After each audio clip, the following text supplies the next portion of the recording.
नमस्कार, मैं अनुराधा श्रीवास्तव सी न्यूज भारत में आपका स्वागत करती हूँ। वक्त हो गया है न्यूज आवर का।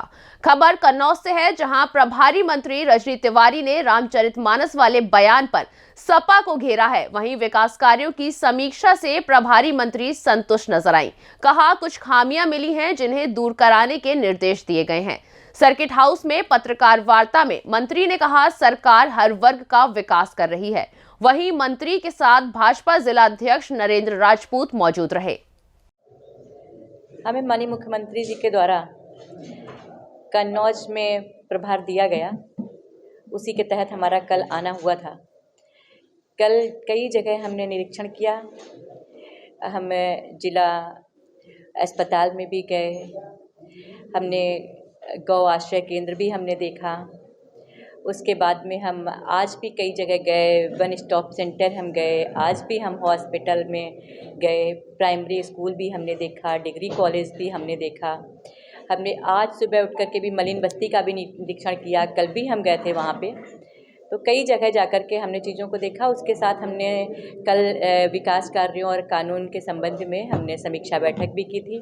अपने पदाधिकारी कार्यकर्ताओं के साथ में बैठक में हम लोगों ने चर्चा की थी और आज आप लोगों के बीच में हमारा आना हुआ। हाल ही में रोडवेज का किराया बढ़ाया गया है, तो अखिलेश यादव ने ट्वीट किया था और उन्होंने कहा कि इन्वेस्टर समिट में इसका पैसा इस किराया बढ़ा के निकाला जा रहा है, क्या कहना चाहिए? देखिए, इन्वेस्टर समिट 10 से 12 के बीच में अभी हरदोई लखनऊ में है। उसके कितने फ़ायदे हैं ये आप सब लोगों को पता होगा। हमारे प्रदेश का युवा जो नौकरी के लिए दूसरी जगह जाता है, अन्य जगह जाता है, कहीं उसको ना जाना पड़े, हमारे प्रदेश में ही उसको रोज़गार मिल जाए, रोज़गार के साधन मिल जाएं, इसके लिए हमारे प्रधान मुख्यमंत्री जी लगे हुए हैं कि हमारे यहाँ ज़्यादा से ज़्यादा निवेश हो जाए। हम लोग इन्वेस्टर समिट के लिए बहुत पहले से काम कर रहे हैं, देश में विदेश में, वहाँ से निवेश लेकर के आए हैं। हम लोग समझते हैं इसकी उपयोगिता क्या है, किस तरह से हमारे युवा के लिए ये फ़ायदेमंद है। और लोग हैं जो सत्ता में रहते हुए कुछ कर नहीं पाए, तो वो तो अब कहेंगे, उन्हें कुछ ना कुछ निकालना है कि हमारे यहाँ का युवा आगे कैसे बढ़ रहा, हमारा किसान समृद्ध कैसे हो रहा है, हमारी महिलाएं स्वावलंबी कैसे हो रही हैं।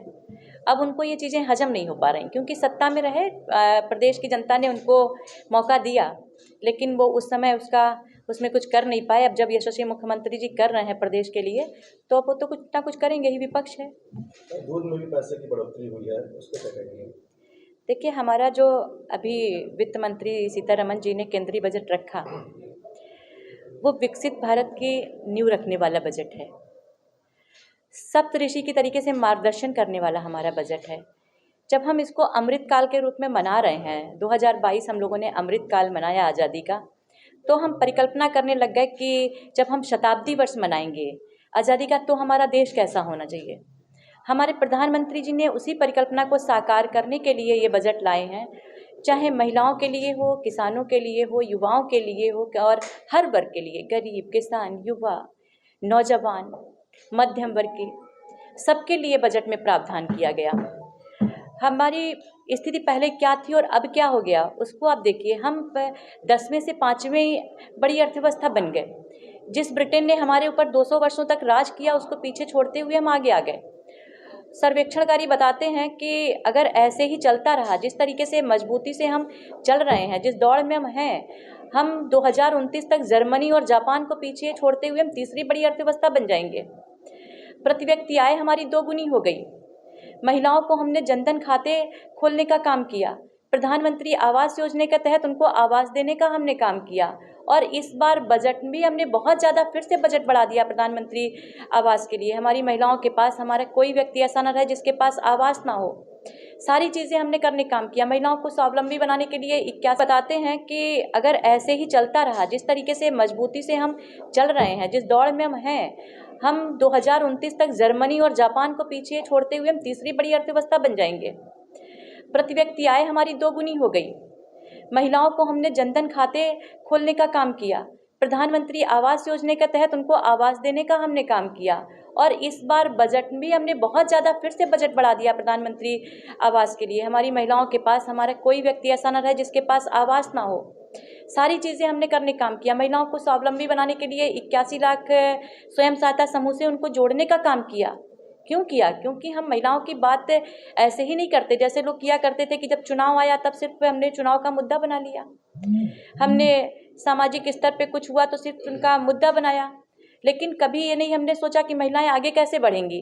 हमने आगे बढ़ाने का प्रयास किया, महिलाओं को सशक्त करने का काम किया, महिलाओं को स्वावलंबी बनाने का काम किया, युवाओं के लिए स्किल के लिए हम लोगों ने सोचा, उनको कैसे अच्छी शिक्षा मिले इसके लिए राष्ट्रीय शिक्षा नीति हमको लेकर के आए हैं, जो हमारी भारतीय संस्कृत सभ्यता के उनका ज्ञान दे करके हम लोग को उनको आधुनिक तकनीक से जोड़ते हुए रोजगार देने का हम काम करें। ऐसी शिक्षा नीति हम लेकर के आए हैं। उनको हम आधुनिक चीज़ों से जोड़ करके किस तरह से रोजगार मिल जाए इसके लिए हम प्रयास कर रहे हैं। हमने जो अभी हम G20 का प्रतिनिधित्व हमारा भारत कर रहा है। किसानों के लिए हमारी योजना है, किसानों की कैसे उनकी उपज ज़्यादा हो जाए, उसका लाभ उनको कैसे ज़्यादा मिले। मोटा अनाज हमारे यहाँ ज़्यादा होता है तो हम अपने देश को विश्व में हब बना रहे हैं मोटे अनाज का।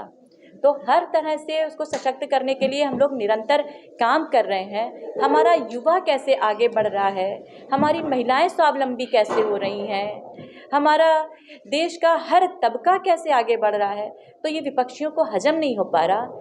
जो देश और प्रदेश के लिए कुछ कर नहीं पाए तो उनको तो कुछ ना कुछ कहना ही है, लेकिन हम लोग विकास की बात करते हैं, अपने प्रदेश की बात करते हैं, अपने देश की बात करते हैं।